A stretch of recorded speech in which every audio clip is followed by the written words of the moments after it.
The finals of the Continental Champions League were supposed to be a celebration of everything the game stood for: passion, competition, the relentless pursuit of glory. In the city of Greymont, the arena pulsed with anticipation, its massive screens flickering with highlights from the season, while fans packed into their seats draped in the red and silver of the Harbor City Titans and the blue and gold of the Rivergate Vultures. For weeks, sports networks had hyped this matchup as one of the greatest finals in league history. Two powerhouse teams, each with a legacy, each with something to prove. The Titans, disciplined and ruthless, chasing their third championship in 5 years.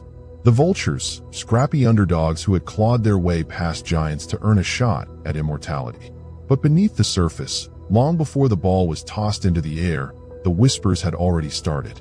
It began quietly, as these things often do. A strange betting line in the offshore markets. Odd conversations overheard in hotel lobbies. A sudden surge of money backing one team despite the odds leaning toward the other. Reporters dismissed it as background noise, the sort of chatter that always surrounds big games.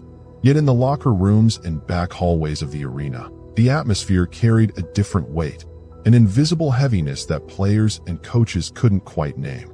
Some swore they saw unfamiliar faces in the stands, men in dark suits sitting stone still while the crowd roared around them. Others noticed referees acting strangely during warm-ups, avoiding eye contact, keeping their discussions hushed and clipped. Something about the night felt manufactured. To the fans, the stage was perfect. But to those closest to the game, a haunting question lingered. What if the biggest night in basketball was already decided before the first whistle blew? The rumors said money had flowed, deals had been struck, and that the outcome of this final was less about who could outscore who, and more about who had signed their silence. No one dared speak of it openly. Not the coaches, not the players, not even the league executives who had built their fortunes on the illusion of fairness. But as the clock ticked down to tip-off, the unease spread like smoke through the tunnels of the arena. The Titans entered the court to roaring applause, their eyes fixed forward, but their captain, Marcus Hale, carried himself differently, less like a man ready to fight, more like one trapped inside a storm he couldn't escape. The Vultures followed, defiant as ever, but even their star rookie, Devin Cross, glanced around the floor as though searching for something hidden in the shadows. The crowd saw athletes preparing for war. What they couldn't see was the invisible game playing behind the game. And in that silence, in that tension before the first jump ball, a truth hovered just outside the light. Someone, somewhere, already knew how the night would end. And when the ball finally left the referee's hand, it was less the start of a contest and more the opening act of a performance scripted far from the court. From the very first possession, something about the game felt off. To the average fan, the action seemed as explosive as ever, sneakers squeaking, the thunder of dribbles against polished hardwood, and the roar of thousands swelling with each basket. But to the trained eye, there was a rhythm missing, a natural flow that seemed deliberately interrupted. Calls came late, whistles shrill at moments that left even seasoned commentators stammering for explanations. A charging foul on Hale, the Titans' captain, when replays showed his defender sliding in too late. A travel on Cross, the Vultures' rookie star, even though his pivot foot hadn't moved an inch. Each decision was small enough to be brushed aside, yet together, they stitched an invisible thread that began tugging the game in one direction. And it wasn't just the referees. There were subtler signs too. The arena's atmosphere, usually electric in the finals, seemed oddly muted at times, as if the noise itself were being manipulated. Crowd microphones cut out at suspicious moments, muting boos that should have echoed across broadcasts. The game clock suffered sudden, inexplicable resets, seconds vanishing or stretching without acknowledgement from officials. Even the scoreboard operator hesitated before updating certain plays, letting confusion ripple before the correction arrived. It was a theater of control, so carefully orchestrated that the average viewer never noticed. But those who had seen the underbelly of sports knew better. Behind it all were the unseen hands, those who never touched a ball but dictated every bounce. The whispers claimed they were powerful men hidden in the labyrinth of Greymont's financial district, investors who had poured fortunes into offshore accounts tied to the outcome of this very night. Some said league officials themselves had been compromised, their silence bought by the promise of stability and survival in a league teetering on financial collapse. Others pointed to a shadowy network of gamblers who thrived on chaos, profiting not from the glory of victory, but from the margins of manipulation. Whoever they were, their fingerprints covered every quarter of this game, pressing down until players became pawns in a contest none of them truly controlled. Marcus Hale felt it most. Each whistle seemed designed to break his rhythm, to drag him into foul trouble that would leave the Titans vulnerable. He argued, his voice cracking against the referee's stone mask, but no reply ever came. Across the court, Devin Cross noticed the same pattern, his drives cut short by phantom fouls, his momentum strangled before it could ignite. The two stars, rivals by circumstance, exchanged brief, wordless glances, both realizing that something larger than rivalry was at play. The cameras caught none of this. To the world, the finals were unfolding in spectacular fashion. But inside the arena, in the space between each whistle and each stolen second on the clock, the game's soul was being suffocated. And if unseen hands could control a championship, what else had they already touched in seasons past? The answer would surface soon enough, and it would drag players into choices they could never escape. For the athletes on the floor, basketball had always been more than a game. It was survival, it was identity, it was everything they had fought to hold on to since childhood. But in the finals that night, it became something darker, a currency. Behind the closed doors of luxury hotels, long before the first quarter began, certain players had already been approached. The method was always the same: a knock at the door, a sealed envelope, and a conversation wrapped in calm threats. The men who came weren't coaches, weren't agents, weren't even recognizable figures from the league. They were intermediaries, emissaries of power who spoke with chilling precision. "This isn't about you," they would say. "It's about keeping the league alive. Do your part, and no one gets hurt."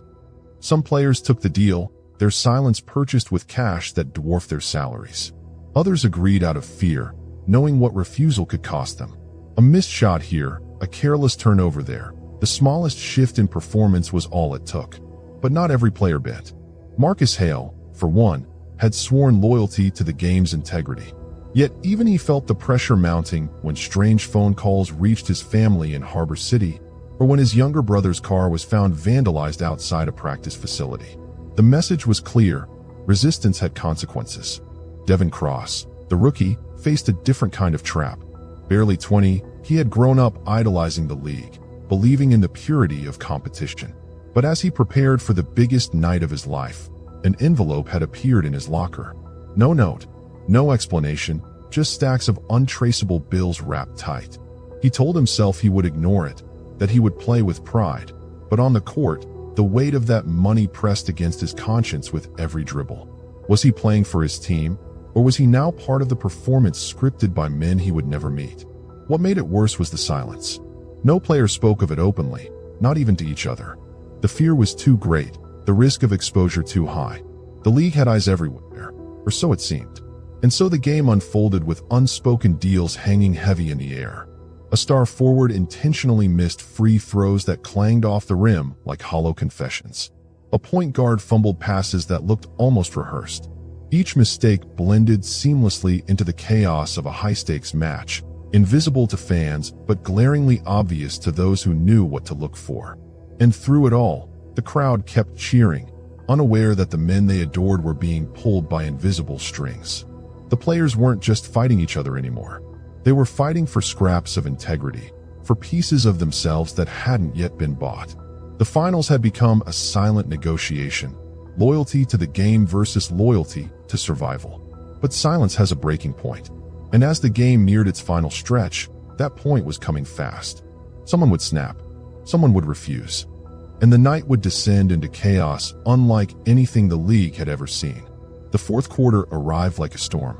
The score was close enough to keep the fans on edge, but every seasoned player on the court knew the margin was artificial, carefully maintained to maximize drama. Each whistle carved away at momentum. Each foul shifted balance with surgical precision. The Harbor City Titans and the Rivergate Vultures were locked in what looked like the battle of the decade, but underneath the spectacle, the cracks had begun to spread. Marcus Hale stood at the free throw line, sweat dripping into his eyes, the roar of 20,000 people pressing down on him. He bounced the ball once, twice. But instead of locking onto the rim, his gaze wandered toward the referee, whose expression was flat, unreadable, as if Hale were nothing more than a piece in a machine. When he released the shot, it rimmed out hard. The crowd groaned. He clenched his fists, not at the miss itself, but at the feeling that he wasn't in control anymore. That realization burned deeper than any loss. Across the court, Devin Cross tightened his grip on the ball as he prepared for a drive. He could feel it, the weight of the envelope still haunting him, the knowledge that the game had already been decided.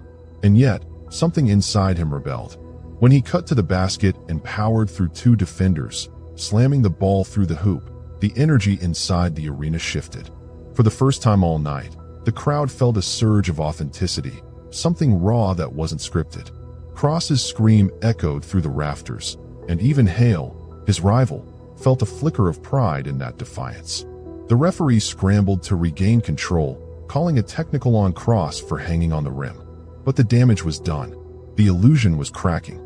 Fans began to notice the pattern of calls, the awkward pauses in the scoreboard, the way momentum always seemed to tilt at manufactured moments. Murmurs grew into shouts. A chant broke out, low at first, then swelling. Let them play. Let them play. What happened next wasn't in anyone's script. Hale, fed up with being a puppet, committed a deliberate foul but refused to release the ball. Instead, he shoved it into the chest of the referee, his voice booming over the stunned silence. "You're not taking this from us," he said. The crowd erupted, some in shock, others in wild approval. The referees huddled, panic flickering across their faces. For the first time, they had lost control of the performance. The chaos spread. Players shouted, benches emptied, coaches argued until their throats tore raw. And then the unexpected, the arena lights flickered. Not once, not twice, but in a rolling wave that plunged the court into half-darkness.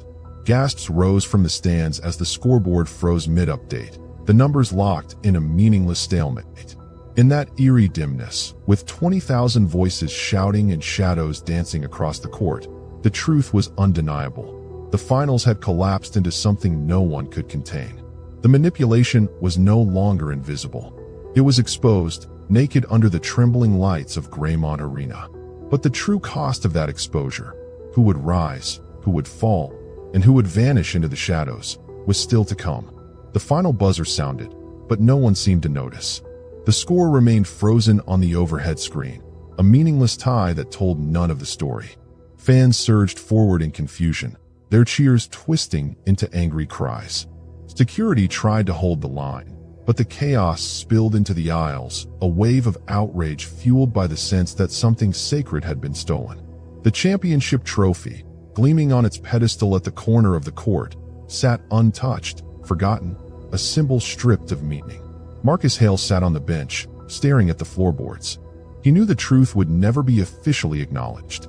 The league would bury this night under press releases and carefully edited highlight reels. The headlines would call it a technical malfunction, a game suspended for review. But to the players who had felt the strings pull tight around their necks, there was no erasing what had happened. Hale's fists trembled, not from exhaustion, but from the knowledge that he had played his last true game. Whatever came next, the league he once believed in was gone. Devin Cross stood near mid-court, his chest heaving, his mind racing. He had defied the script, broken through the suffocating silence, and now he felt the weight of eyes on him. Not just the crowd, not just the cameras, but those unseen figures in the luxury boxes, their silhouettes sharp against the glow of private suites. He could almost feel their disappointment, their cold calculation of what to do with a player who refused to fall in line. For a fleeting moment, he wondered if he would even make it out of the arena. In the days that followed, the league moved swiftly. Official statements blamed equipment failure and unprecedented technical errors. The referees disappeared from public sight, their names quietly omitted from future assignments. Players were warned not to speak, their contracts leveraged against them, their silence purchased with bonuses and threats in equal measure. Yet whispers spread faster than the league could contain them. Footage leaked, shaky recordings of missed calls, the scoreboard freezes, the lights flickering at crucial moments. The public began to ask questions the league had no answers for. And then came the darkest part. Devin Cross never returned to the Vultures facility. Some claimed he left the city, unable to trust anyone after that night. Others insisted he had been silenced, his career erased before it began.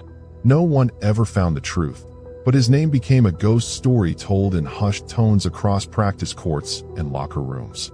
Hale, for his part, retired quietly, walking away without explanation, his once proud legacy left unfinished. The finals became legend, not for the baskets scored, but for the silence that followed. To this day, fans still speak of the night the Champions League crumbled under its own weight, when shadows swallowed the game and the truth slipped through the cracks. And somewhere, in the quiet halls of Greymont's financial towers, the unseen hands moved on, searching for the next stage, the next spectacle, the next game to bend to their will. Because in the world of basketball's dark secrets, the buzzer never truly ends the game. It only echoes,